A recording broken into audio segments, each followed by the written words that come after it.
State Treasurer Walker Stapleton, thanks for your time. Thank you for having me. Appreciate it very much. So you have somewhat celebrated your kind of contentious relationship with the PERA board, the folks who oversee the state's pension system, and recently your deputy treasurer submitted his resignation for telling PERA board members in a public meeting that they should go themselves. Right. So I'm curious whether it's the position of the treasurer's office that these PERA board members you disagree with should go themselves. No, I certainly understand the frustration, and but this office doesn't condone the colorful language. I think decorum is important, and as a result, we asked for the deputy treasurer's resignation, and he submitted it.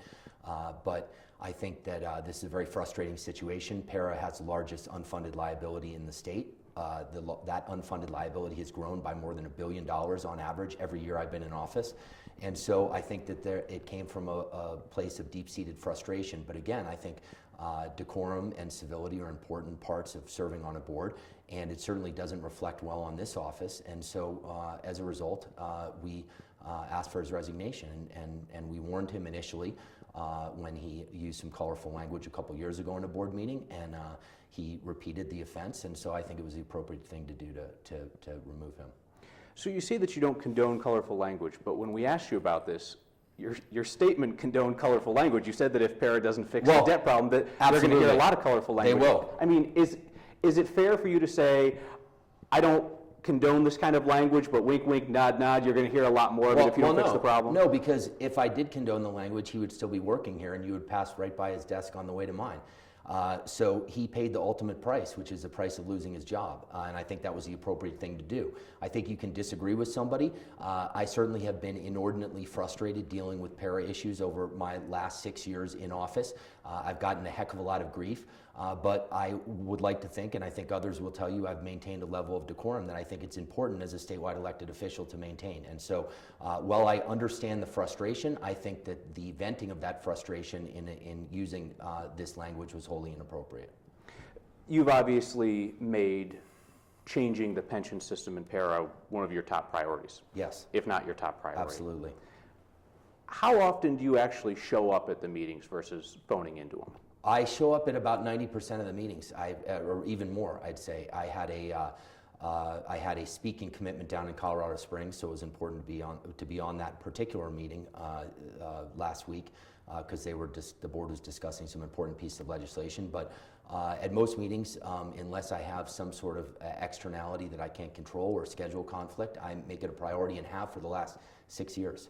So. Recently, your office put out a press release touting your role in a piece of legislation that would change the makeup of the PERA board. Correct. But then in a meeting, you said that you were not involved in drafting the legislation. Right. And then 15 minutes later, you said that it was collectively drafted between your office and legislators. Right. So are you taking credit, disavowing credit, retaking credit? I'm confused where you are. Great question. Yeah. So the key is drafting. I never said that I wasn't involved with this legislation. I support this legislation 100% and have for the last 6 years. The basic premise of this bill came up about 4 years ago, which was to create 3 more gubernatorial appointees from the governor's office on PERA's board, so that PERA members would still have a majority of the board positions. That bill, in effect, is the same bill that was run again by Senator Tate. I didn't follow Senator Tate into the drafting room. I didn't draft the bill. Senator Tate did, but did I have conversations that began around the holidays with Senator Tate about how I thought this would be a good idea to unearth this bill and reintroduce it? Absolutely.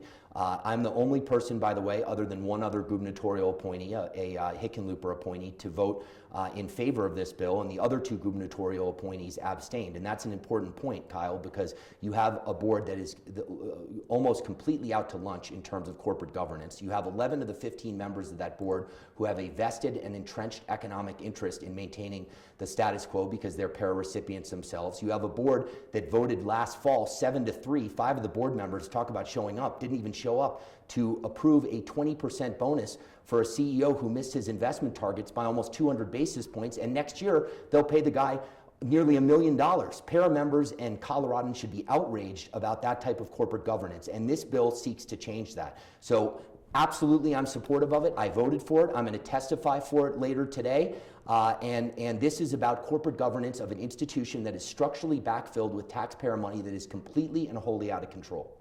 That particular bonus that you mentioned, the 20% bonus, was that the one that your deputy called bull? No, he initially used that colorful language in regards to the contract that the board voted to create for the CEO, Greg Smith, in the first place. And, you know, Greg Smith obviously is going to testify against this board. And if I had a board, you know, just, you know, as a titular body to approve a $1 million pay raise for me, with that track record that he has, I'd be the first guy up to testify against the bill too. So let me ask you about the idea of PERA recipients on the PERA board. Absolutely. Are you saying that there should not be PERA recipients on the PERA board, or that there should be fewer recipients? I think there should be fewer, because I think it creates an absolute conflict of interest to be a PERA recipient and a member of the system and take a sober-minded look at reforming the system when it runs counter to what your economic interest may be. So why should there be anybody on the board if it's a conflict of interest? I tell people that there's nothing that unites people, whether you be a Republican or a Democrat or an independent, rather, when somebody is challenging what's in your wallet or mine, we are fast friends. And the concept is that we should have more financial professionals on that board. You know, I'm fortunate to have a master's degree in economics and an MBA, but I wouldn't perform a root canal on you, Kyle, because I don't think I'm qualified to do that. There are a number of people, and I mentioned in particular a school teacher, Marcus Pinal, who's a fantastic school teacher, I'm certain in Jefferson County, but has no background in finance or accounting to be a board member. And one of the important hallmarks of the 3 gubernatorial appointees in the first place that were put on the board, it came to be because of a bipartisan commission with Governor Lamb, Hank Brown, and other, you know, people from both sides of the aisle that said, hey, we need more people without a vested economic interest in PERA, and we need more people with a background in finance or accounting. And that's what I'm going to testify for this afternoon. I don't care if you give me an independent, a Democrat, or a Republican. You just need to give me somebody that doesn't have a vested economic interest and has a requirement to have a background in finance. I think that would go a long way towards improving the governance of this institution. And I just want to return to this point to make sure that I understand what you're saying. You've described the PERA recipients on the board as unqualified and having a conflict of interest, but you still think there should be some of them. Some of them, absolutely, absolutely. Despite the conflict of interest and the lack of qualifications. Well, look, I'm one of 15 members. I think baby steps here. I think we've taken incremental steps to improve the situation. Do I think that people with a financial background are better apt to serve on a $45 billion board? Yes, absolutely, 100%. So you had mentioned this bill would give the governor and future governors more discretion over who's on that board. Would you like to be that governor? Who knows? For now, I'm keeping my head down and doing my job, and I think that's what I need to be doing. We have a couple pieces of important legislation that are working their way through the legislative calendar. We set up the first ever investment advisory board, a piece of bipartisan legislation that our office was involved with for the land trust. I have important duties to discharge, and somebody gave me some great advice. Somebody who's been very successful in this business told me, keep your head down, do your job, and people will notice, and that's what I'm doing. So I'm happy for other people to make noise. When we asked you about PERA, when we asked your office about it, we received a reply from a private political strategy firm. Are taxpayers paying for that? No, absolutely not. You're paying for that? No, I have a number of hires. My communications director, who's on the state's payroll, is a contract employee, which has been done in the past, and he has other people that he works for. And that's been done in the past, and it's actually saved money from somebody that's a classified civil servant in the office. So that's one of my few positions. I have 3. I am allowed to hire an administrative assistant. I'm allowed to hire a director of communications and a deputy. Everybody else in my 60 or so person office is a civil servant that's classified that I have a lot of restrictions and regulations, to be diplomatic with you, in terms of removing. Okay, and I just want to make clear that I understood this, because I think you might have answered my question differently and then explained it. Taxpayers are paying for the private political strategy firm, but you're saying it's a good use of money and so forth, because you said no when I asked you if taxpayers are paying absolutely. For it. Okay. It comes from just like the hundreds of paid appointees that the governor has. I have 3. He has over 100. So it's paid for from the office budget, which is tiny. And as a contract employee, it's a cheaper position to fill than if it were a classified full-time civil servant. Understood. And would you see any conflict or any inappropriateness if the same private political firm that's handling your communications for this office also did so for your run for governor? No, not at all. Okay. I wouldn't. I want to ask you about one other issue. I was on Facebook the other day and I saw your face on an ad for term limits. Yes. What's that about? It's an issue I deeply believe in. It's an issue that should get more coverage. It's one of the few issues that I think there's been bipartisan agreement on, both between President Trump and President Obama. I was contacted by one of the guys at U.S. Term Limits who I know, and I agreed to do the ad for them. And we're going to be having a bipartisan rally with legislators on both sides of the aisle on March 9th here at the Capitol. When you say legislators on both sides of the aisle, anybody that would be term limited out? So the folks that would be expelled via term limits eventually would be like your Mike Kaufman and Scott Tipton. I don't want to give them away, but a young rising star in the Democratic Party who's not even close to being at term limits will be joining me as a Democrat co-chair. So. Gotcha.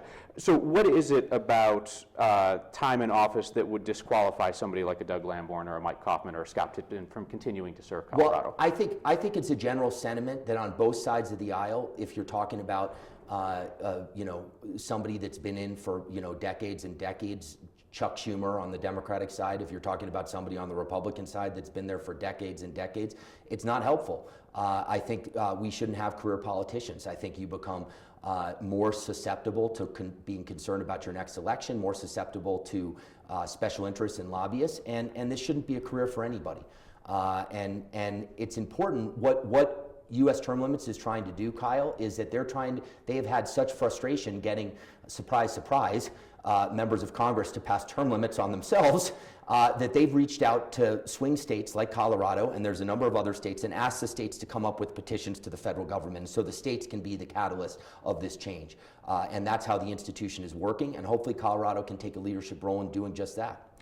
Last question for you. So not to be skeptical, you did bring up the idea of politicians looking beyond their next election. If we were to look back, would we find that you have publicly and strongly taken positions on term limits now before you're positioning for a run for governor? Would we find that in the record? Well, you know what? Term limits in the last 12 months haven't been at the forefront of anybody's discussion. We passed term limits in 1990, for instance, back in Colorado. That was a long time ago. But just in the last 12 months, President Obama's spoken about it. Andrew Cuomo's spoken about it. Don Trump during the campaign spoken about it. This is a very topical issue. So if I was being honest with you, is term limits something I've ruminated on and wrote a dissertation for graduate school on 20 years ago? No. Is it something that I recognize as an important topical issue and was overjoyed to be a leader of in Colorado? Absolutely.